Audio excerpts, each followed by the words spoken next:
Hi అండి అందరికీ. ఎలా ఉన్నారు? అందరూ బాగున్నారా? ఈరోజు బ్రేక్ఫాస్ట్గా చేసుకుని ఇంకో కొత్త రెసిపీతో మేము ముందుకు వచ్చేసాను ఫ్రెండ్స్. చాలా హెల్దీగా ఎలాంటి మినప్పప్పు కానీ మైదా కానీ లేకుండా మనం చాలా ఈజీగా ప్రిపేర్ చేసుకోవచ్చు ఫ్రెండ్స్. ఆ రెసిపీ ఎలా చేయాలో చూడాలంటే వీడియో చివరి వరకు చూసేయండి.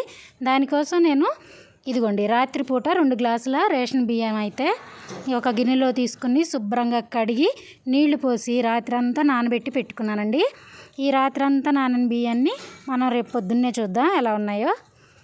ఇదిగోండి ఇలా రాత్రి అంతా నానబెట్టుకున్న బియ్యం మళ్ళీ 1-2 సార్లు కడిగి పక్కన పెట్టేసుకుని ఇప్పుడు ఒక సొరకాయని అయితే తీసుకోవాలి ఫ్రెండ్స్. సొరకాయ మనందరికీ తెలుసు కదా, ఇప్పుడు కొంచెం చౌకగా దొరికిందండి, అందుకే ఇంత పెద్ద సొరకాయ అయితే తీసుకొచ్చాను.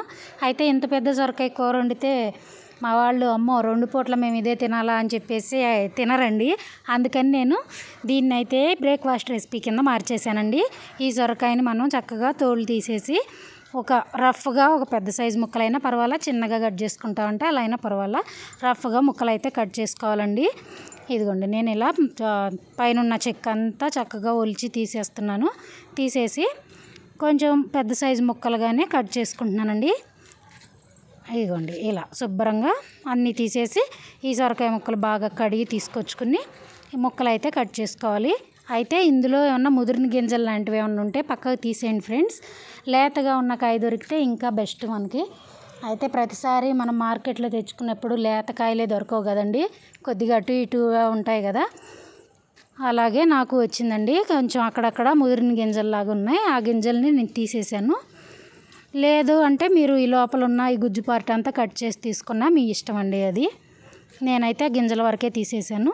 తీసేసి ఇలాంటి పీసులు అయితే కట్ చేసుకున్నాను ఫ్రెండ్స్. మిగతా సొరకాయ అంతా కూడా నేను ఇలాగే చేశాను. ఇప్పుడు మనం ఈ కట్ చేసిన పీసులని ఏం చేయాలో చెప్తానండి. ఇలా మొత్తం ఇలాగే కట్ చేసి ఒక గిన్నెలోకి అయితే తీసి పక్కన పెట్టుకున్నాను. ఇదిగోండి ఈ ఎండాకాలంలో చాలా బాగుంటుంది కదండి, నీరు ఎక్కువగా ఉండే కూరగాయలు తినాలి కదా మనం. అలా బ్రేక్ఫాస్ట్లో కూడా అలాంటి కూరగాయలను యూజ్ చేస్తే ఇంకా మంచిది కదండి. అందుకని అప్పుడప్పుడు ఇలాంటి రెసిపీస్ అయితే చేయండి ఫ్రెండ్స్. చాలా ఈజీగా సింపుల్గా త్వరగా అయిపోతుంది. దీన్ని మనం రాత్రి అంతా నానబెట్టాల్సిన అవసరం కూడా లేదండి. ఇదిగోండి ఇప్పుడు ఈ ముక్కలన్నీ కట్ చేసుకున్న తర్వాత ఒక మిక్సీ జార్ తీసుకుని మనం కట్ చేసిన ఈ సొరకాయ ముక్కల్ని సగం వేసుకోవాలండి. తర్వాత కడిగి పక్కన పెట్టుకున్నాం కదా బియ్యం, ఈ బియ్యం కూడా ఒక సగం ఇందులోకి యాడ్ చేసుకుని మెత్తని పేస్ట్ లాగా మిక్సీ పట్టుకోవాలి ఫ్రెండ్స్. దీనిలో ఎక్కువ వాటర్ ఏమీ అవసరం పడవండి, ఎందుకంటే మన సొరకాయలో ఆల్రెడీ నీళ్లు ఉంటాయి కాబట్టి వాటర్ చాలా తక్కువనే పడతాయి. మీకు మరీ టైట్గా ఉంది పిండి అనిపిస్తే కొద్దిగా వాటర్ అయితే యాడ్ చేసుకోవచ్చండి. నేనైతే మధ్యలో కొంచెం వాటర్ అయితే యాడ్ చేసుకుని మెత్తని పేస్ట్ లాగా పట్టుకున్నానండి. దానికన్నా ముందు ఈ మిక్సీ జార్లో మనం ఒక 2-3 పెద్ద టేబుల్ స్పూన్లు అండి, మనం అన్నం వడ్డించుకున్న గరిటె కాదు, ఒక 2-3 పెద్ద టేబుల్ స్పూన్లంతా అన్నం అయితే యాడ్ చేసుకోవాలి ఫ్రెండ్స్. మనం వండి పెట్టుకున్న అన్నం అయితే ఇందులోకి యాడ్ చేసుకుని ఇదిగోండి నిన్నైతే మిక్సీ పట్టి తీసుకొచ్చుకున్నాను. ఇప్పుడు మనం ఈ మిక్సీ పట్టిన పిండిని ఒక గిన్నెలోకి అయితే ఇలా వేసేసుకోవాలండి. ఇలాగే మిగతా బియ్యం కూడా ఇలాగే మిక్సీ పట్టేసుకోవాలి. తర్వాత ఇందులో మనం రుచికి సరిపడా సాల్ట్ అయితే యాడ్ చేసుకోవాలి ఫ్రెండ్స్. ఈ స్టేజ్లో మీకు నచ్చితే ఉల్లిపాయ ముక్కలు కానీ క్యారెట్ తురుము కానీ యాడ్ చేసుకోవచ్చండి. నేనైతే సింపుల్గానే వేసేస్తున్నాను కాబట్టి నేను ఏమీ యాడ్ చేయలేదు. తర్వాత ఒక చిటికెడంతా 2 చిటికలు అంత వేసానులేండి సోడా ఉప్పు అయితే ఇందులోకి యాడ్ చేసుకుని ఇలా పిండి పట్టేలాగా బాగా కలుపుకోవాలండి. పిండి మరీ గట్టిగా అనిపించిందండి నాకు, అందుకని నేను ఇంకొక 1/2 కప్పు వాటర్ అయితే యాడ్ చేసుకుని మన దోశ పిండిలాగా జారుడుగా ఉండేలాగా కలుపుకున్నాను అనమాట.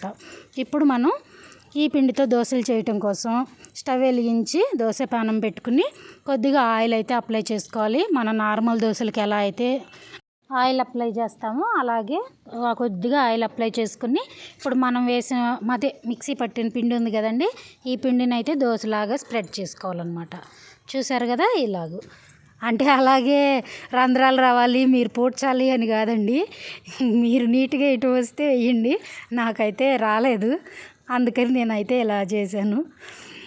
ఇలా అనమాట దోశలాగా వేసి పైనుంచి ఒక 1/2 టేబుల్ స్పూన్ ఆయిల్ అయితే యాడ్ చేసుకుని ఒక 2 నిమిషాలు ఒకవైపు కాలనిచ్చి ఇంకొక 2 నిమిషాలు మరోవైపు దోశని తిప్పి కాలనిచ్చి మన ఇంట్లో ఉన్న ఏదైనా పచ్చడితో కానీ లేదంటే మీకు నచ్చితే అల్లం చట్నీతో అయినా సరే వేడివేడిగా సర్వ్ చేస్తే హెల్దీ అండ్ దోశల రెసిపీ అయితే రెడీ అయిపోయినట్లే ఫ్రెండ్స్. ఎలా అనిపించింది వీడియో? నచ్చిందా మీకు? నచ్చితే ఒక్క లైక్ చేయండి. అలాగే కొత్త వాళ్ళైతే మన ఛానల్ని సబ్స్క్రైబ్ చేసుకుని నాకు సపోర్ట్ చేయండి. అలాగే ఈ వీడియో గురించి మీకు ఏమన్నా డౌట్లు ఉన్నా, నాకేమన్నా సలహా ఇవ్వాలనుకున్నా కామెంట్ చేయటం మర్చిపోవద్దు ఫ్రెండ్స్. ఇదిగోండి, నేనైతే మన ఇంట్లో ఉన్న టమాటో పచ్చడితో సర్వ్ చేసేసాను. పొద్దున్నే మా అబ్బాయికి ఇచ్చేసాను. అది తినేసి స్కూల్కి అయితే బయలుదేరిపోయాడు అనమాట.